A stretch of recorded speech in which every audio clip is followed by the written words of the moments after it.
This was sponsored to you by music. Music. Dun, dun, dun. Alright. Welcome to all who has just joined up here. How are you feeling about LouisiANIME so far? Woo!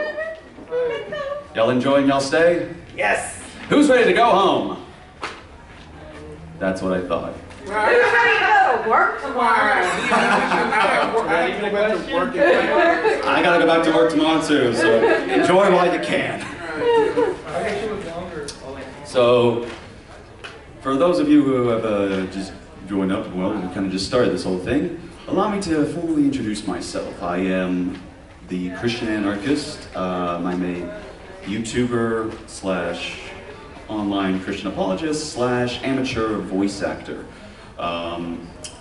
What I do concerning voice acting, which kind of gets me to where I'm being at this anime convention, is I do the voice of Vegeta and Tien for a Dragon Ball Super abridged for the cast of Hero no Hero. So that was my first ever gig. I just did an audition reel and then boom, I was casted for the job. So yeah. So along with that, as far as a Christian apologist, if any of you are first hearing the term, you're probably asking yourself, what, are you a master at apologizing for things? No, not at all. Is that? Glad you asked. An apologist, we get the word from a Greek word that we see in 1 Peter chapter 3, verse 15, which is apologia, which means in the Greek literally to give a defense. So in other words, like you also see this in the text that mentioned like how ancient lawyers were done back then. You didn't have an actual lawyer you paid for. You had to defend yourself. So in other words, you had to give an apologia. You had to give a defense. You had to give a reason for the convictions that you have. And so ultimately that's where we get the term from in 1 Peter 3:15, which says to be hopeful, to give a defense for the hope that is in you. In other words, for the Christian faith that you proclaim.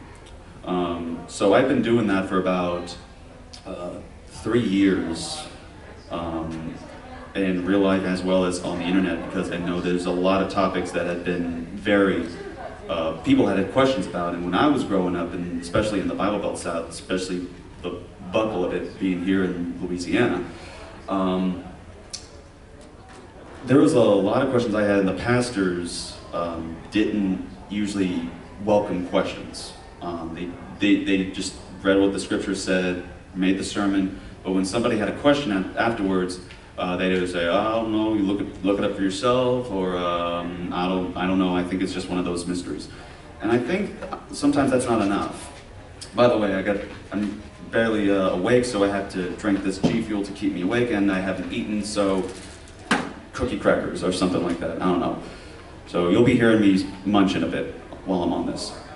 So yeah, so this panel is, the reason why it's called Ask Christian Anarchist is a show I do on the internet every single Friday, unless I have to take a break or something important, and it comes on every night at 8 p.m. Central Standard Time, which would be, I guess, here in this case, and it goes on 2 hours. You just come in, you ask questions, and likewise I want to do the same thing by bringing it to y'all personally here at LouisiANIME, because especially the anime fandom has a well-meaning place in my heart. I've been an otaku ever since middle school. Bleach, Naruto. When we really got into anime in elementary school, actually, that was where it happened. We saw Naruto, and whenever they're doing the training scene, we had to run up the trees and slash across. We were trying to reenact that the entire time on the playground. So you had like 6 or 8 different little kids out there with some kind of sharp object they can find, and they're just cutting things, and the teachers over like, oh, what's going on with those kids? They need to talk to their parents when they get here. So, yeah. So any questions concerning not just anime or the whole Christianity thing, which also the inspiration for this was Vic Mignogna, since he did one like this. Not just Christianity or any topics like that you may have. Voice acting, I've worked with a few of the guys in Hero no Hero, and I've been about to get onto other projects like a Ruby fan dub, among other things that are in the works. Any tips on that, as well as even YouTube. If y'all are trying to start a YouTube channel and wanted to get somewhere big, I can probably help out with some tips on that as well. So I'm not talking about myself as much as I would love to talk about my lovely self.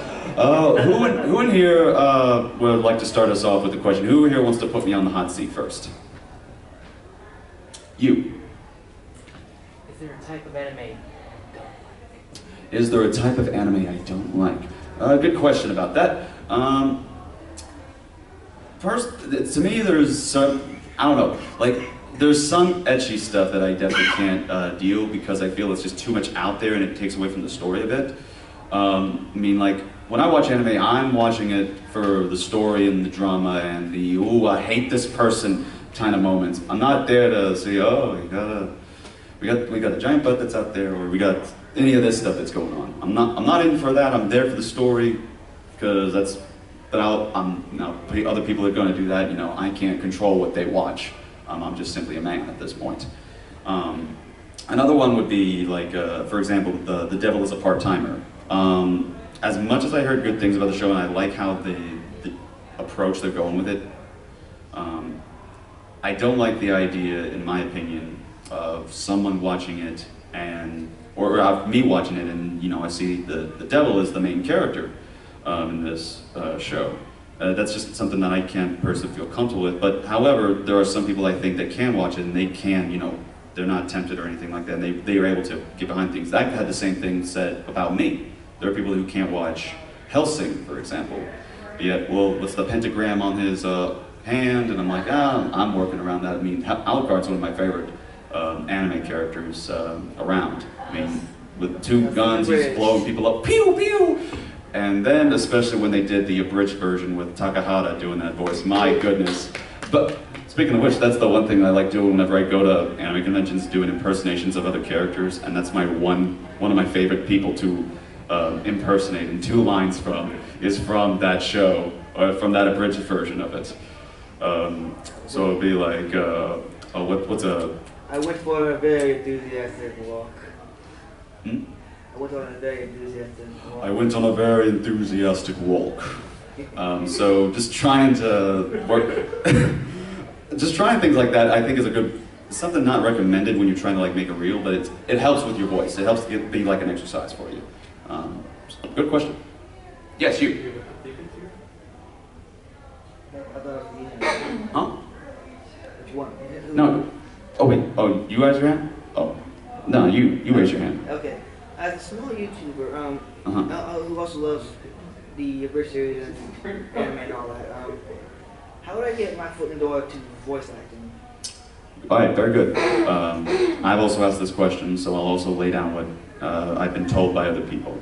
By the way, before I answer that, if anyone wants something, there's also some free stuff out there that I'm not just doing that for a display. If y'all want a booklet, a Bible, or a Gospel of John, or even a giant $100 bill, feel free to grab that. I will not accuse you of stealing.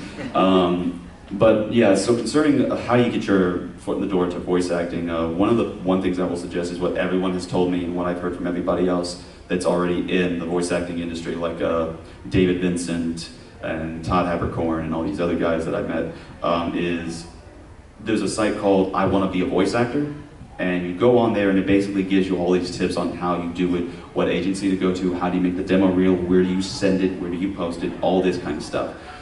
That's a good way to go. Another is just getting to work on the voice acting.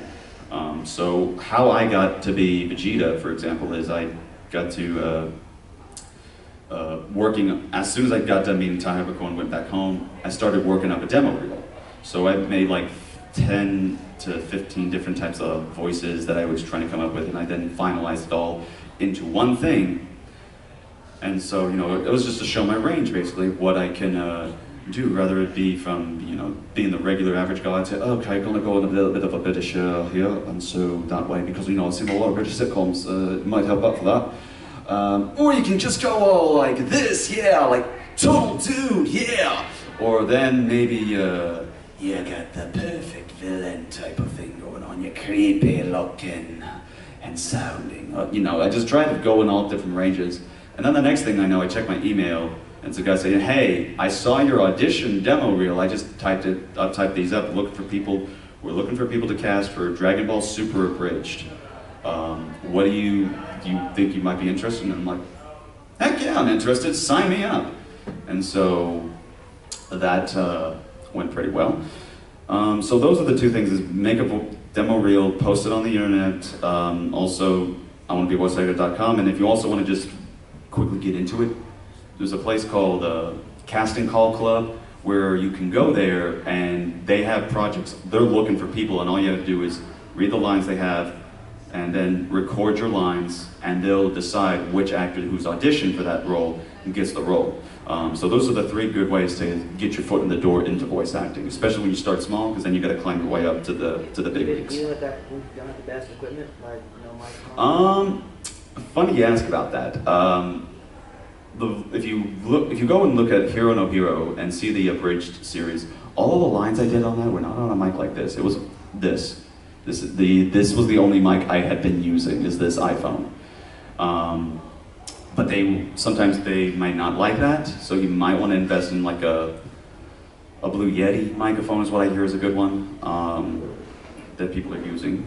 Or you can try using this, but make sure that the person's okay with like editing out some of the stuff and making sure that it sounds on par with everybody else. So yeah. All right, any other question? Don't leave me hanging here. I don't want to remember all the ethnic questions, because If you got a question, ask a question. I was going to ask. Oh. So, anime. Okay. There have been a lot of hypes about Boku no Hero Academia lately. How do you feel about that? I have been trying to watch it. Oh my goodness, that sounded real interesting, putting that up close. I've been watching that lately. I recently caught up to the point, I'm not saying any spoilers, but let's just say mid-second season is where I'm at right about now. And to me it's a very good anime. If I had to pick a favorite character from there, I would just have to, what's his name? The redhead guy that's like practically made of hard material. I forget what his name is, but he's, and you're even having problems remembering it. But It's funny, any other time, that's one of the characters I can remember. yeah, but he was my favorite because he's like not exactly as much of the main character, which is where I kind of wish to be at in life. Not too much in the whole spotlight of things, but also like his, what I would call the swag is cool as well. He's very confident in himself. That's what I want to bring to the table, like be that crazy. If you see me running around or doing all kinds of weird things the entire weekend, that was me trying to get some stuff for YouTube, and also trying to be a positive influence to other people. And I kind of see that whenever I see that guy in that show. But the show, My Hero Academia, I can't really go too much on the Japanese title because I forgot exactly. You just told it, and I even forgot right about now. It's a good show, and I enjoy this concept of superheroes in the concept of anime, especially in like an X-Men form. Like, you know, instead of mutations, you have them called quirks. And I grew up on X-Men back then, so this is a win-win for me. And here, it's an occupation too. You see It's an occupation, yeah. Somehow. We funny thing too is we did a thing the other day. Whose anime is it anyways? And one of the scenes we did was called Awful Hero Names, and so we just came up with the most stupidest superheroes you could think of, and I was like, I'm Overindulgence Man, and I just kept drinking a bunch of shots until I passed out. I forgot what all other kind of Narcolepsy, Brown Nose, and all this stuff. yeah, someone was Brown Nose Man, and then Narcoleptic Man. Captain Pork. Yeah, Captain Pork. But yeah, to me it's a very good show, though still not on my most favorite list. I have another anime that's a lot more of my favorites than that. Alright. Yes, you, and then we're going to need some questions from other people. Don't be afraid or shy to ask anything concerning. Almost kind of like adding to what he says. Okay. Considering hype, do you think hype could kill anime if someone got into it? Be it they don't like how the story is either. Only if the hype is positive. Well, I mean like too slow or like the anime either. You have the hype then will have to include it gets better later on, because I've seen shows that are like that, and when they're Well, meaning it lives up to me, at the end it live up to hype. Yeah, well, I mean, some of them will be able to, for sure. Like, what's the one? There was a lot of talk about Hellsing Ultimate, that it was better than the original, and I watched the original, and I was like, you serious? Because that was dark, and that was an interesting show right there. So, okay, I gave it a shot. The voice acting on that, killer. I admire Crispin Freeman for his portrayal of Alucard in that particular one. I think he even did better than the last one that he was in.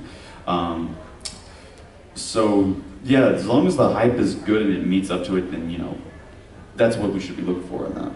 I hope that answered the question there. Yeah, I was just wondering, there's some animes that either don't live up to hype, or it just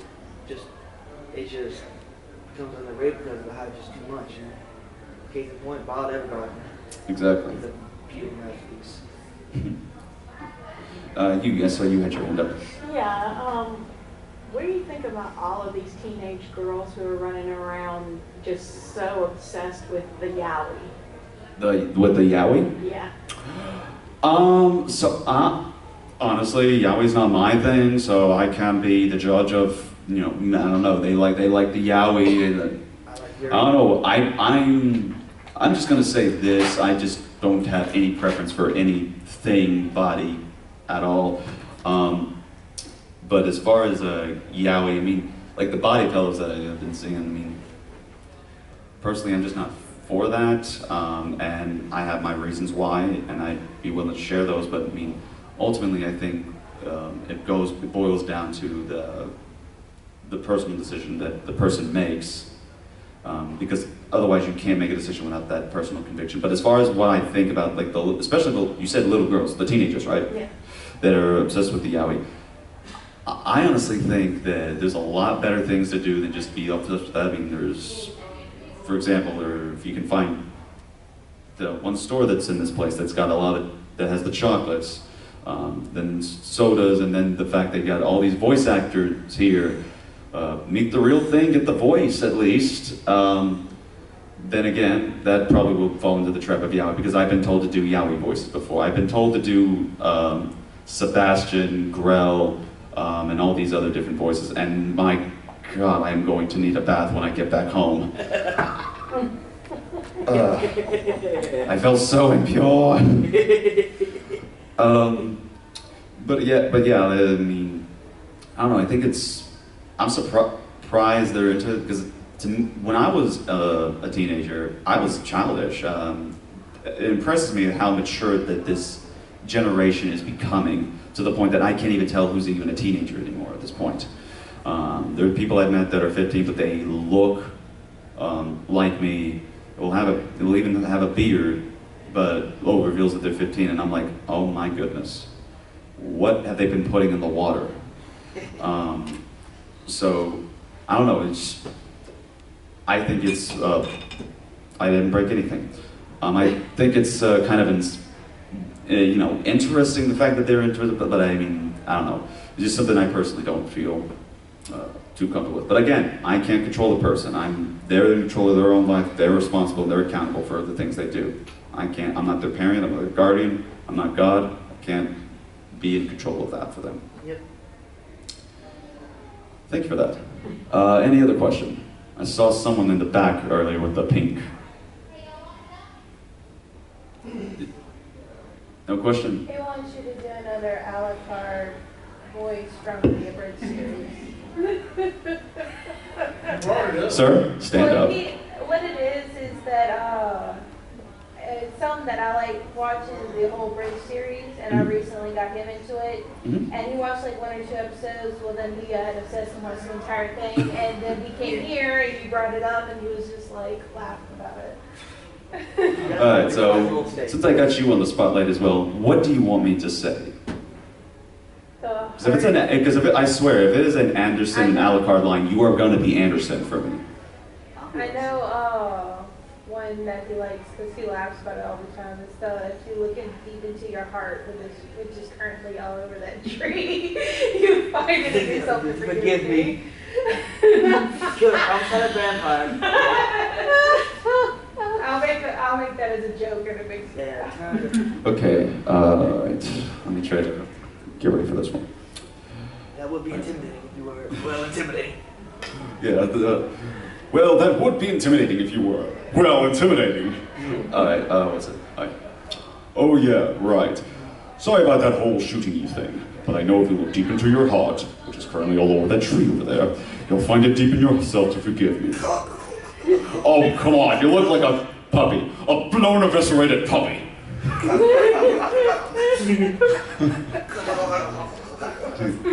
Another one of the reasons why I like coming back here. This is my second time here, and y'all, it's because of all of y'all. That y'all are the reason I keep coming back, especially with doing these things. Y'all are absolutely amazing. Which, I don't know, I may decide to come back next year, because seriously. Yeah.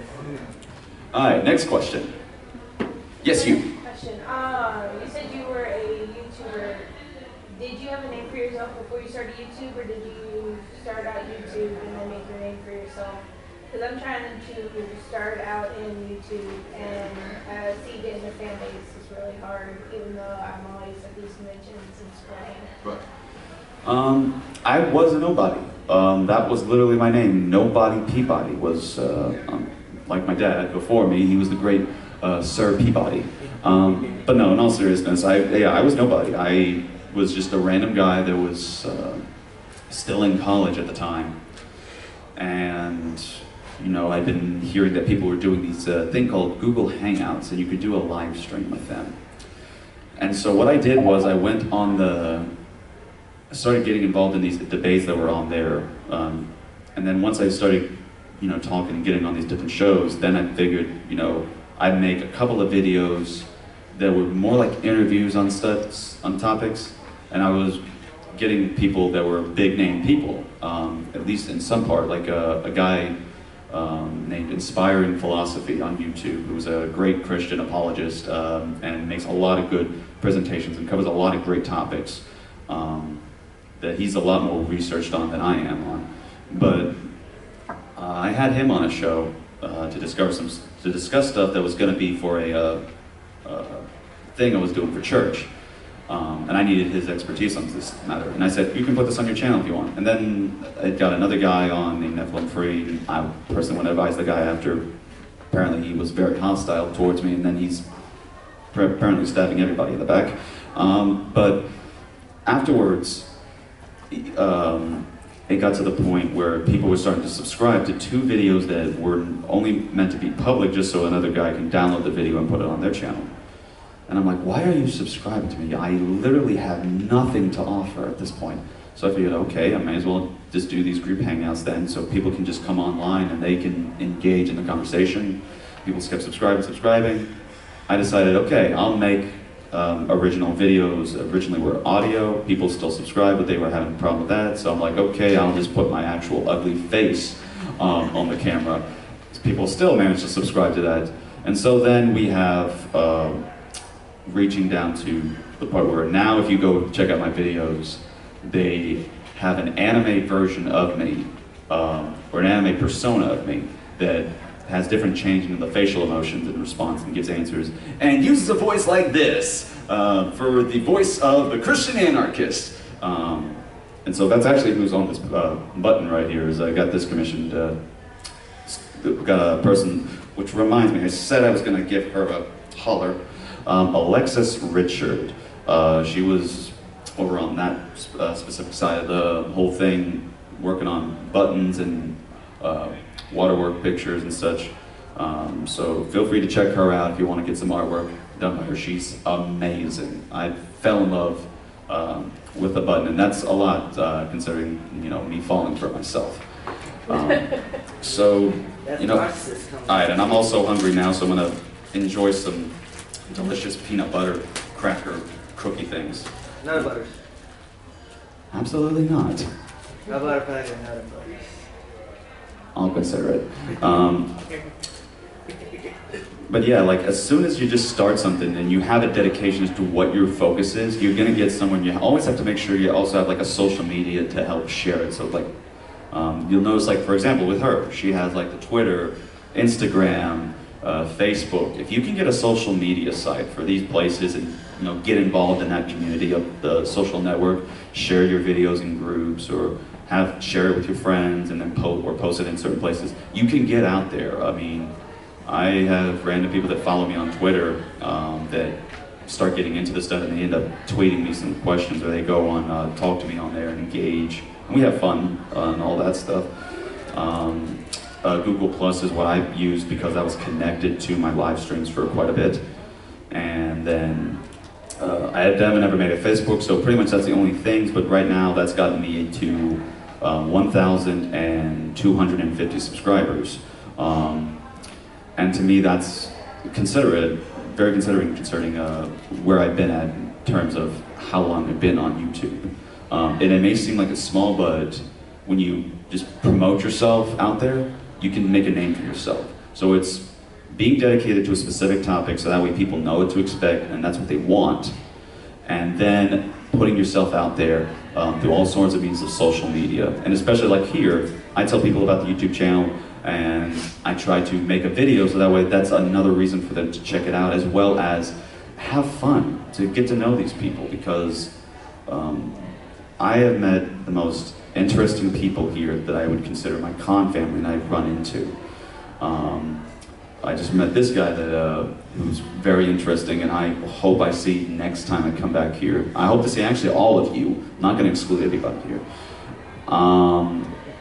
There was who was here for the Attack on Titan Q&A panel? Were y'all there for that? You were. Those are people I would consider that, because they were awesome this time and the last time I was here. And let me make sure to check the time. All right, it's 3:15. All right, I'm gonna try to make sure to end it a little bit like 3:50. That way to help get y'all prepared for the closing ceremonies, because I don't want to keep anybody from that. I especially do decide to go to that myself. So yeah, that's pretty much it. Stick to a certain thing. Like, rather if you're a makeup designer, make makeup videos and make sure you're on a good schedule for that. Religion, stick to the religious topics. Commentaries on social things, there's a good idea. Comedy skits, make sure to grab a friend and all that, and be hilarious. So yeah, just that, social media, spreading the word around, and then interacting with the fans, because then that gives them a reason to definitely like you and to want to stay tuned for more. Because a lot of people think that, once they get to a big point, they're like, oh, we don't want to have anything to do with people. Me and others, we love engaging with the fans. We love engaging with people who are like us. We're human beings. We share a common thing, and that's why, I enjoy dancing at the rave. I enjoy doing the voices with people, and I enjoy even helping out with other panels as well. So I hope that answered your question then. All right, next question. Yes, Captain McSalty. That's Professor Salty, don't worry about it. I'll see that when you get a PhD. I have a double major in seasoning, so. Well then, I'll be dipped in shellac. What's your question? I hope I'm not repeating, kind of like reiterating what you said about picking a topic, but as a small YouTuber, how would I prevent stagnation on my channel? Could you repeat your question again? Oh my God. How would I prevent becoming stagnant on my channel? Becoming stagnant? Yeah. This is the time I admit I'm stupid. What does stagnant mean? Like plateau. Yeah. Like it's like you were doing good, but then it's just like You're stale. You're stale. Like you're not gaining subscribers. Kind of like my You're not jokes. losing subscribers. Don't worry, my jokes are worse. Like, yeah, your views are not going up or nothing like that. Well, there's times that'll happen. I go through it like, 2 or 3 times a year. And that's why I said what I told her, get yourself out there, interact with people, and especially like if you go to cons or something like that, do something that's like a special occasion that's going to also get people to want to look for this stuff. Because apparently I found out before I even came here that about a week ago before I came here, someone commented on the old video I did from last year, saying, hey, we're going to be there as the Paladins from Voltron. And I'm like, okay, cool, I'll see y'all there. I'm like, huh. So because some of these people just type in like LouisiANIME and your video could be the one thing that shows up there. So get involved with the community and make some interesting videos, especially for something that people look for, even if it's like engaging. And that's one of the things that I think probably why I'm getting some subscribers and some of the views is because I do cover some controversial ground. And very interesting people in which to interact this with. For example, I responded to a typical religious problem called the problem of evil. Basically, for those who don't know what that is okay, if God exists, why is there so much evil in the world? Free will. And I deal with this question, but the person I responded to who made a video about that was a furry. He was a blue dragon who goes by the name of Cothrix. That's not. It Sounds very familiar to someone I know who brags about a channel they have on Discord. Yeah, he does have a Discord. I forgot. I think he calls it the Mystic Den. But no, yeah, so that was an interesting topic, and me and him are still good buddies. We've engaged in comments and tweets occasionally, and he's also now under some controversy due to Twitter being its own nightmare for, depending on who you have on there, that tries to get people banned for the most stupidest of reasons. Did you show me that picture? Isn't that the picture you showed me the other day? I think we'll get to that. I don't know, I may have. So yeah, great, now I just realized this is gonna happen to me sometimes. I forgot what I was just talking about. Controversy. Controversy, yes. Good old controversy. Back in my day. So yeah, I mean, to get the views, sometimes you may have to dabble into controversy or get even into topics that are outside of the comfort zone. So I think that's kind of where people get a growing at. So when I made that video, I've had him spread the word about that. I then respond to other people who then they share that around. So even if I respond, and another thing, collaborations. I can't stress this enough as well. This is also about, if you know somebody who's a YouTuber, rather they be somewhere else that you can film it separately, or y'all are at say a convention together and y'all manage to do something, do a collab together. That way y'all can then share y'all's links out, so that way that person's fans will be like, yeah, this guy thinks he's, oh my god, I just ate a peanut butter cracker and I'm burping over that? Seriously. Oh, please don't beat me with that. I haven't done anything wrong yet. Keyword, yet. But no, yeah, collabs, they definitely help out, especially for getting the views out there, because a lot of people love seeing the duo there, especially things go crazy when you see back then when you had PewDiePie, Markiplier, and Jacksepticeye, the giants of the YouTube gaming world, do that whole thing. So yeah, there's some tips on how to get from stale to so fresh and so clean. And for that, I am lame.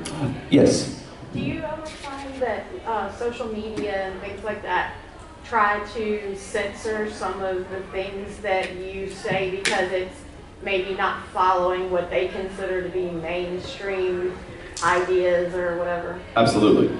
This is funny you mentioned this enough. This has actually been going on recently, 2 weeks before I came here, is that there was a furry group that exists that I had heard about. They called themselves the Furry Raiders. And these guys are, the whole slogan and the motto is basically that they are there to help people who are small-time furries who are just trying to get their foot in the door and provide resources to help them express their creativity, to express their artistic freedom. And I like that. That's a very good, noble cause.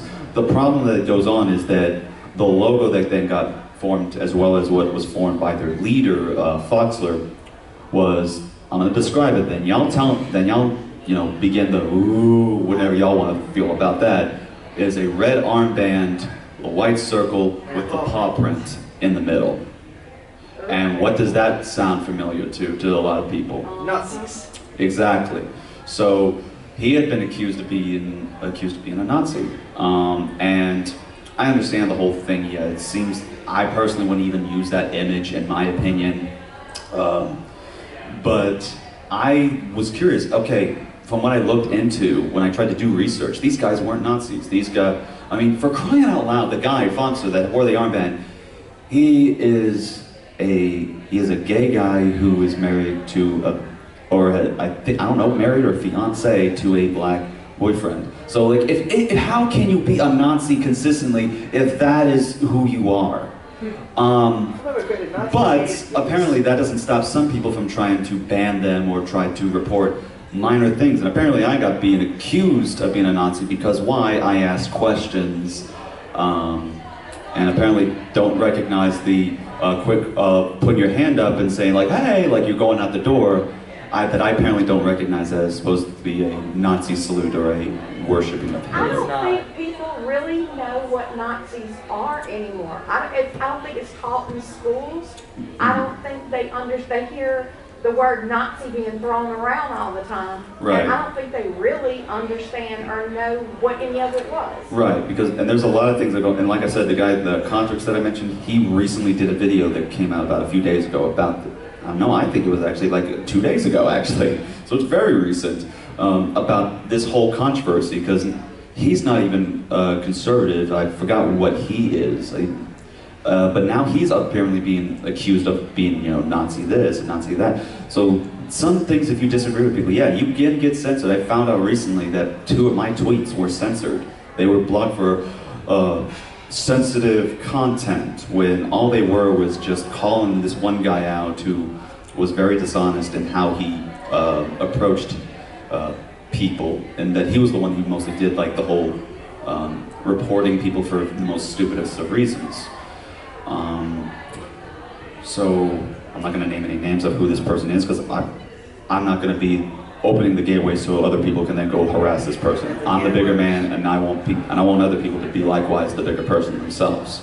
These people if they want to censor and do all that kind of stuff, fine. I'm not going to play that game.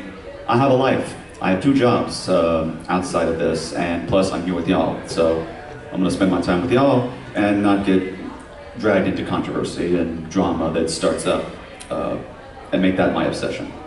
So yeah, I agree. There's times even I've been censored, and ultimately my advice is just, if you get censored or banned from something, move past it. That's one social media site out of what, 50. So there's always the next door neighbor you can then live with at that point. Well, all right, any other questions? Yes. Wait. I just want to. You first, then you. I just want to kind of like add her comment, kind of agree with her. So, can you speak up a little bit? Yeah. Next on this I want to agree with what she said. No one really knows what the Nazi said, who a Nazi is, but because we don't know our history. And there's a famous saying: "Those who don't learn from history are doomed to repeat it." Yeah. Yeah, I agree. Those who don't know it, they're doomed to repeat it. So was that the question, or? That was just, Okay. By the way, again, one of the main things I'm known for on YouTube is involved in Christianity and religion. So if you please do not feel afraid to ask any questions. I am not going to be offended. I have been accused of being a satanic pagan online and a heretic. I have no problem handling anything y'all have. Please feel free to knock anything at me. I heard you develop impersonations. And the word gets around. she's free. Where'd she come from? Okay. Do you want to hear something, darling? Oh my god, what do I even, hold on a second. There's so many, Too Wait, many we voices. just love cannons. Do it. I'm not too good on the B word there, so I'll try. Shoot, The sorry. Netflix with the I'll just say ladies in place of that. Get that lady a cannon. Ladies love cannons. Brilliant. Thank you. Do I I'm hear gonna watch one? the whole series over again. Oh yeah. That is one of my favorite abridged characters to do, besides, of course, the original voice that I do, Vegeta. Which, funny fact about that, I nearly fainted doing a screaming line for that particular bridge series. So the context behind that was, has anyone ever seen the infamous Dragon Ball Super scene, That's My Bulma, where Vegeta loses his mind after Bulma gets hit? So as soon as we did that, we decided, another thing about it was we had to change all the characters for this, since I think we were actually like the first ones to really tackle doing a Dragon Ball Super abridged. We did this for Devil Artemis tried it, and all this other stuff. And so we made Beerus an otaku like the rest of you.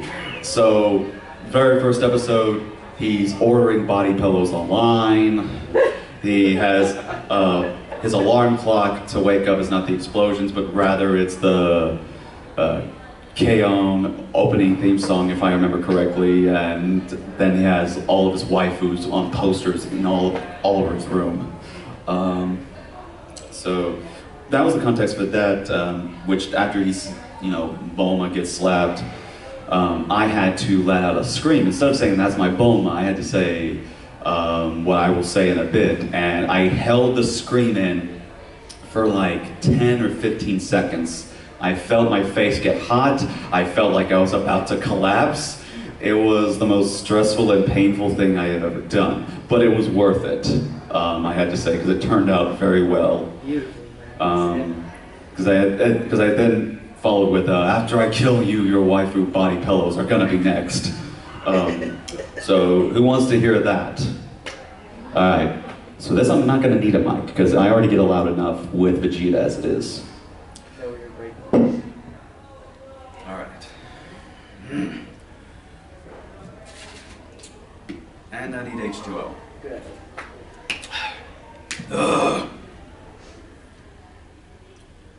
Alright. Let's try this. You. Pathetic. Oh! Out of my addicted furry! And I just imagine dragging that out to the point that I nearly collapsed in my own closet, because that's my studio. And imagine, like, that's the case. Like, I think when that happens, they're like, "Well, how'd he die?" "Oh no, well, he was in his room, in the closet." He was trapped. So wait, you're saying he didn't come out of the closet yet? Yes, sir, that's what I'm saying. Wait, so what you're saying, Bob, is he was trapped in the closet? He was trapped in the closet. Absolutely. They're gonna make a 10-hour song about it. And someone's gonna parody it. Yeah. Alright.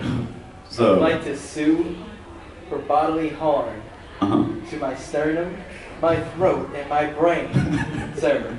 Yeah. Alright. Any other questions? I do have one. You do have one? And I may have an answer. Between anime and voice acting, if you could never do one of the two again, how would this go? Doesn't voice acting kind of follow through with anime? Well, the one you can watch after, one you Wait, gotta do. we got video games and Well, if they're anime video games or anything like Yeah, that's that, what I was that's about to at the say. end that you're kind of blocked. why? Okay, you know what? What would I have to do? You know what? If I had to anime, because if I can't make it in there, then hey, at least I can watch it. Besides, there are plenty of people who do it better than me. David Vincent, Todd Habercorn, and of course my homie, Vic Mignogna. Vic Mignogna is big. Anyways, any other questions? And also, welcome, sir, for who just joined us. Yes, you, Professor Salty. I'm still gonna need to see that PhD after this. Okay, proven. You may continue. Anyways. Don't rehearse the laugh. Anyways. My beat sick. Now you know my pain. Available. Anyone from you? Senpai doesn't need that just yet, so. But anyways. What's up, laughing that one? That's your question? No. You know, I know you did like a lot of controversy and whatnot. Mm-hmm. As a fellow Christian, how do you deal with atheists? Simple. We burn them at the stake. I'm just kidding. I imagine this gets on YouTube, they'll be like, oh, he's gonna want to burn people. No, I talk with them. You might find it interesting. When I started out, some of my friends that I made online were atheists. There's a few guys that I talk with now, and I actually made a response to a huge collaboration called Questions That No Christian Can Answer, and I responded. I think it was like 20 or 30 minutes long of a video response to their questions. But you had a bunch of people on there. You had Godless Cranium, who I found out I definitely got to chill with because he's an atheist, but also is an anime nerd. I'm like, anime brothers for life. And then you had a Godless Engineer who I had a debate with on the Non Sequitur show a while back on Did Jesus Exist? And he was a very popular YouTube atheist, or he is still. He's still going on. And so you have like all these other different people are on there, especially the Non Sequitur show people. I've been friends with Steve McRae, the guy who was in this whole thing before that whole thing got started. So talking with them is the best thing. I mean, like a funny story happened with what happened last year. This was the year Eric Cherry came. I definitely did not want to do karaoke because I don't want people making decisions of what I have to sing. I'd rather sing the good old days of metal instead of I'm a Barbie girl in a Barbie world. Made us on burn fire. But yeah, the raid had happened. I was so tired. And I had gotten, which if y'all see the thing in front, which again, feel free to grab one of those if y'all want. Anything from the $100 bill to the Pilgrim's Progress or that Otaku Gospel pamphlet, which is the one that I wrote. I had one of the Otaku Gospel pamphlets on me. It was a tract that I made specifically for this fandom because the thing with a tract or a message is that people, I think, need a message or a tract that speaks to them. And that's why you have so many different tracks out there that speaks to so many different occasions. And I wanted one specifically for the anime fandom. And so I got together with an artist. She made the illustrations, I typed up the message, and it was super easy that anyone could hopefully understand it compared to what they've been told from some people who had seen the stereotypes of what supposedly Christianity was, and what supposedly what the gospel was. And so one time I was outside of the rave, I'm like, where the plants were, like that's near the entrance, and a guy sits there and I offer it to him, and he looks at it, looks over to me, looks back down at it, looks at me with a grin. And he's like, you're a Christian, aren't you? I'm like, I don't know, what gave it away? So we had a long talk. It was at, I believe, 11 o'clock. And we didn't leave the conversation until 1:30 in the morning. Like, that was how long we were talking. And then another thing that happens where I think God gets involved in even those smallest of things is while we're having that conversation and I had that pamphlet in my hand, one of his friends asked to see it. I'm like, okay, yeah, sure. Then they're reading it. Then the other person wants to see it next to them. Then here comes Eric Cherry, and he's like, hey, what's that thing? And I'm like, oh my goodness, a voice actor is going to be reading this. I am literally legs shaking right now while trying to focus on the guy I'm having the conversation with. But no, I do what I do here. Like, I engage in apologetics. Like he said, evolution. Like, I remember he said that, evolution kind of disproves God. And I'm like, it doesn't really say that. It just shows how human origins or how any beings originated. But you still have the theistic evolutionists like myself that still see that evolution is the mechanism in which God uses to bring forth his creation. And I even went as far as to say that you can find evolution in the Bible by going to Genesis chapter 1. And if you look at for example, verses 11 through 12, it says, God said, let the earth bring forth the grass, the herb yielding seed. Notice the key word right there. Let the earth bring forth these things. And it said God said this, to do this. And it's pretty much like, and God said, let there be light, there was light. When he speaks things into existence. And the very next verse says, and then the earth brought forth these things. The same goes for verse 20, that the waters brought forth the sea creatures, and then the birds that flow through the air. And then verse 24, let the earth bring forth the land mammals that roam the earth. So you can get an idea that since according to evolution, that's, you know, a natural, or at least to some people it seems natural, that the earth is bringing forth these things through its means. But to us, we're seeing that it's been, the only way it could have started that is unless God had began the start and said, let it be. He knows what's going to be ahead of time, because he's basically like the one who pre-programmed what's going to happen. Like, he's the mastermind behind how it all happened. So we get into all that, and we shook hands, we were smiling, we were chilling, fist bumped like PewDiePie bros. And I even recommended him a book that I sent him a PDF of called The Language of God by Francis Collins, who, if y'all don't know who he was the guy who mapped out the human genome. So very good guy, and wrote a very good book. I would recommend it. We got about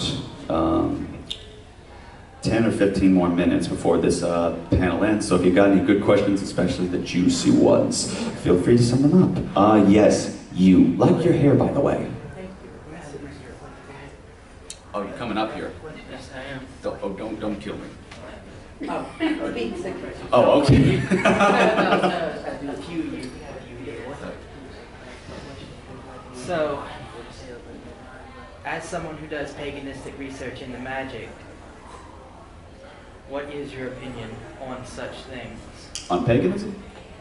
Or paganism magic, or just in general paganism? Any or as to your discretion. Okay.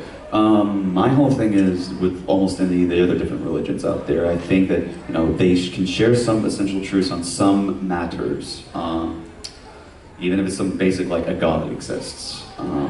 But I ultimately think that at the same time, some of these worldviews are inconsistent. Because you can have like the interesting stuff that goes on, like you have, as you said, we're looking into the paganism magic that goes on, or as you said. You know, some people I talked to, I actually were friends with pagans in college, and they were trying to like do this whole thing of, you know, getting a demon to take over them and such, which kind of annoyed a couple of our friends who, they weren't even Christian, they were just wanted to have a serious conversation when they were going through a difficult time.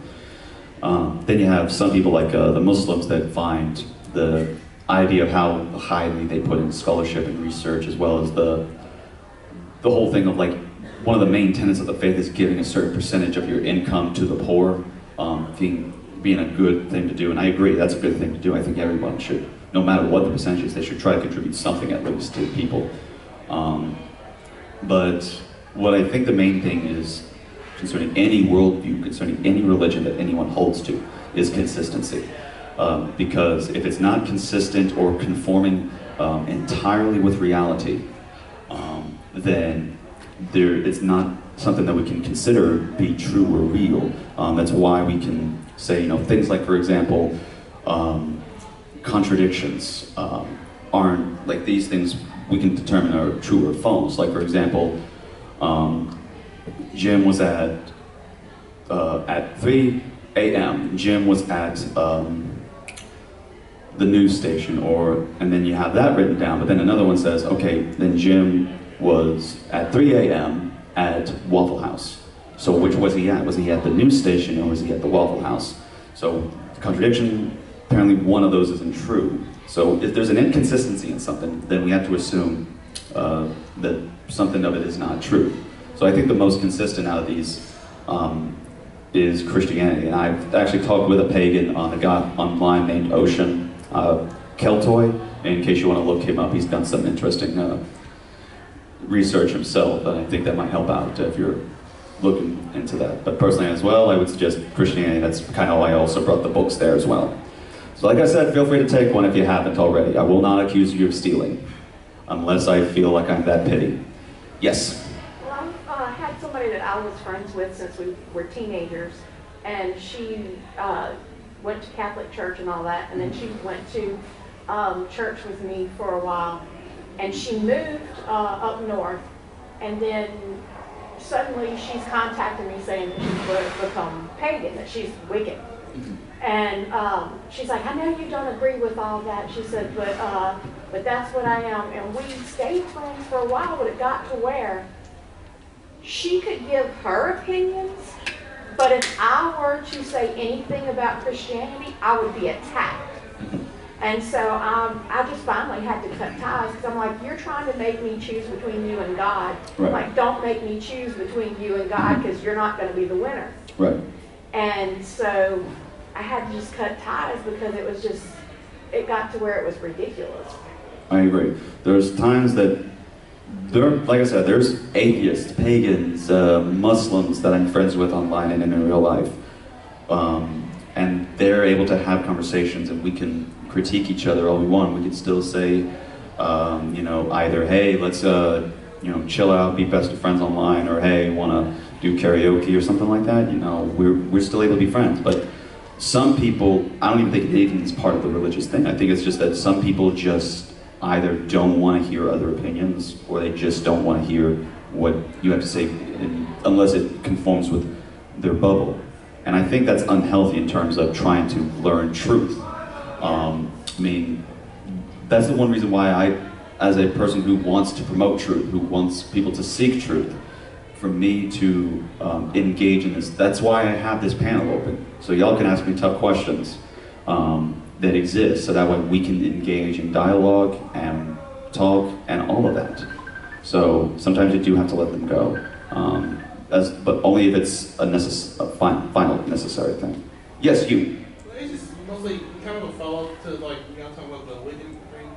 It's just mostly, but, you know, I do consider myself Christian, but it's just mostly, you know, sometimes, you know, Christian, it's kind of like, we do tend to judge a little too much, and we gotta be the righteous, and like we want to pick and choose what verse we want to use to throw it at somebody to show, no, you're wrong, oh, you're wrong. Like, it's like, yeah, okay, like, you know, I do feel like sometimes Christians do want to be the holier than thou, better than everybody sometimes, because I think it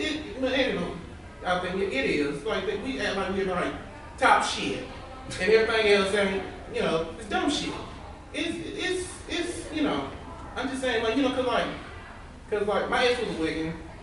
Didn't bother me at all, because they explained to me what it was, you know, like the nature and the goddesses and God. Okay, cool.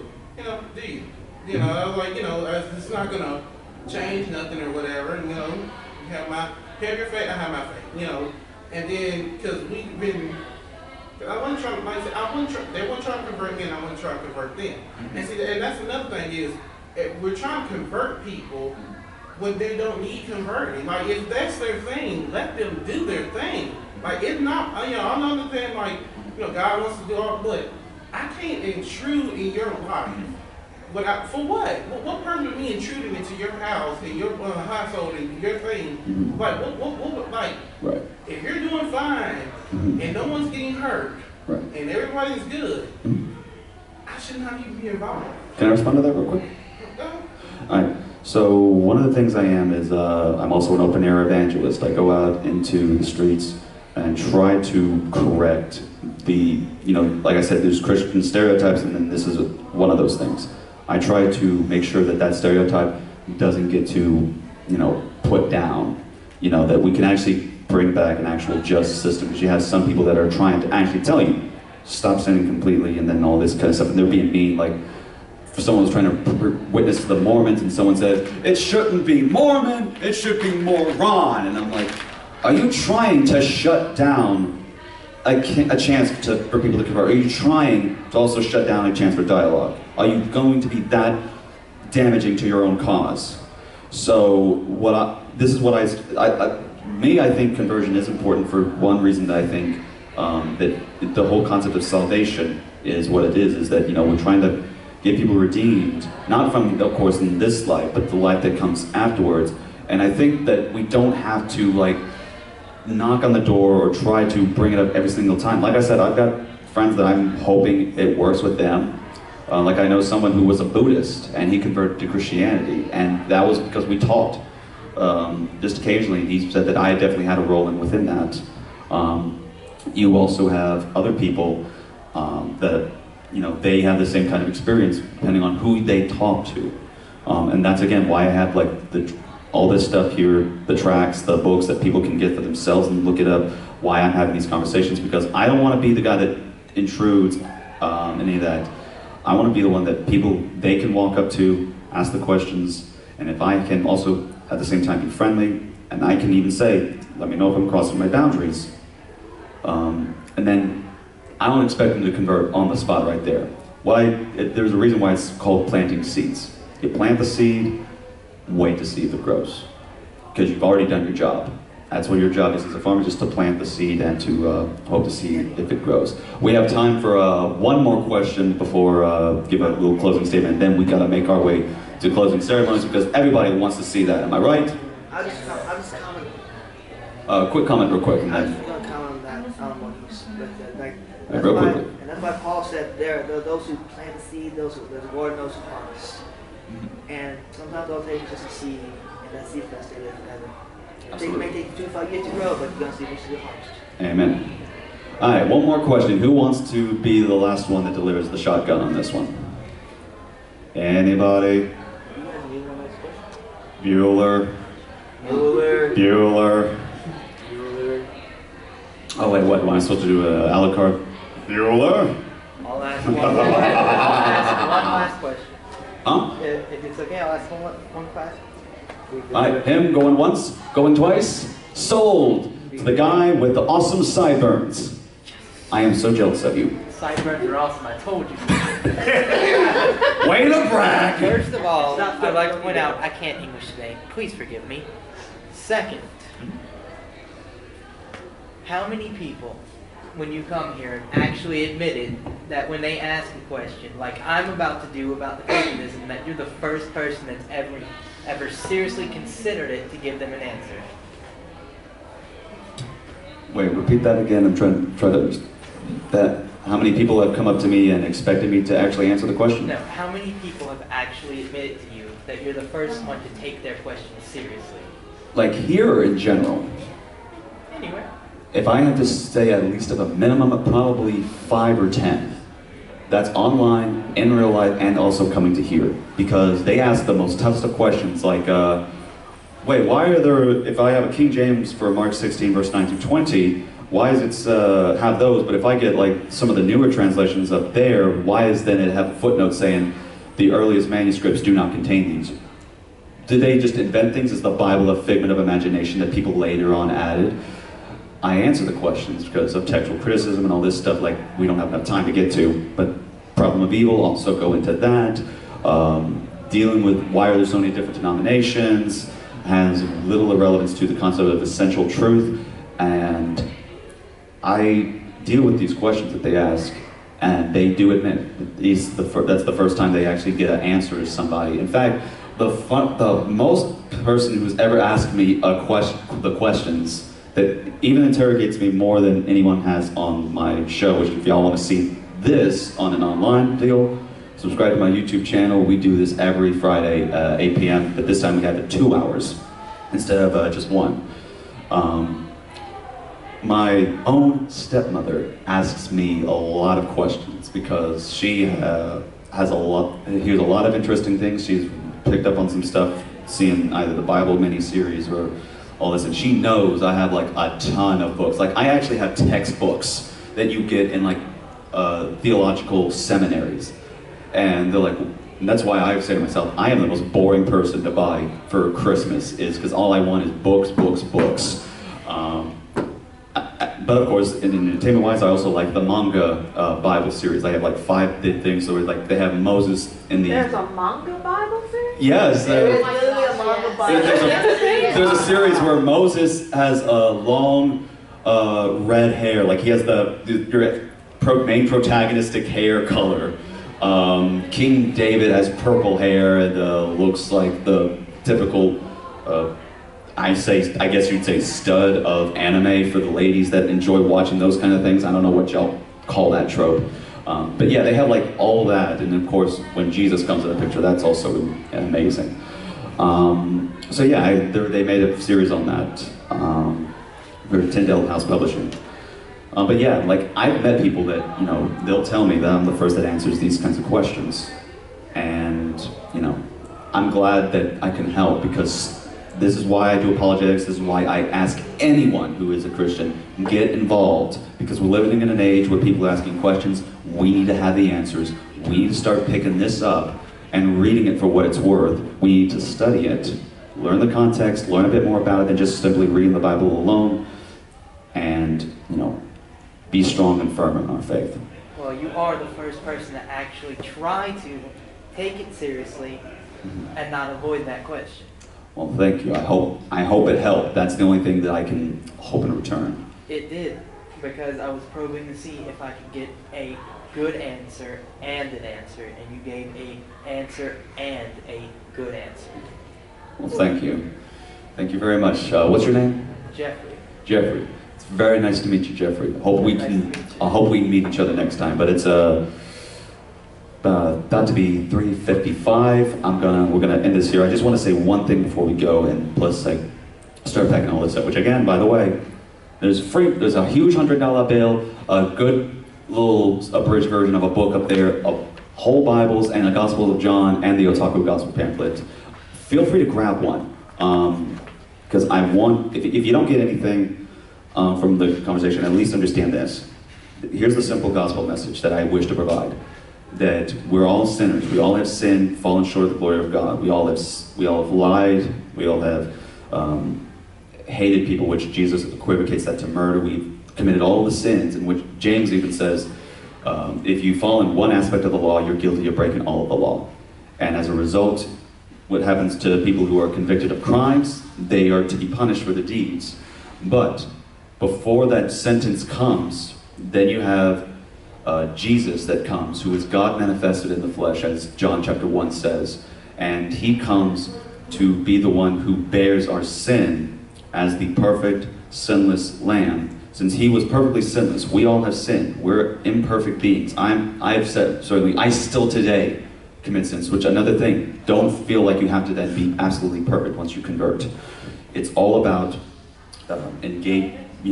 being honest with yourself and praying to God. The Bible says, if you ask God for forgiveness, he is faithful and just to forgive. But Christ came into this world, laid his life on the cross, so that through him and the work that he's done, you can be redeemed and saved through the shedding of the blood of Christ and by putting your faith in him. That's it. It is not having to pay a donation to every single Sunday service you go. It is not having to go join a specific denomination. It is not having to participate in the Mass or the ceremonies. The gospel is this, that whoever believes in the name of the begotten Son of God, Jesus Christ, shall not perish, but have everlasting life. Doesn't that sound truthful? Doesn't that sound like what gospel is, which means good news? You're not coming to this earth to condemn the world, but through him he might be saved. Exactly. So that being said, I thank y'all all for attending, and we're about to do the closing ceremony, so y'all better get to it. I've always found God very particular.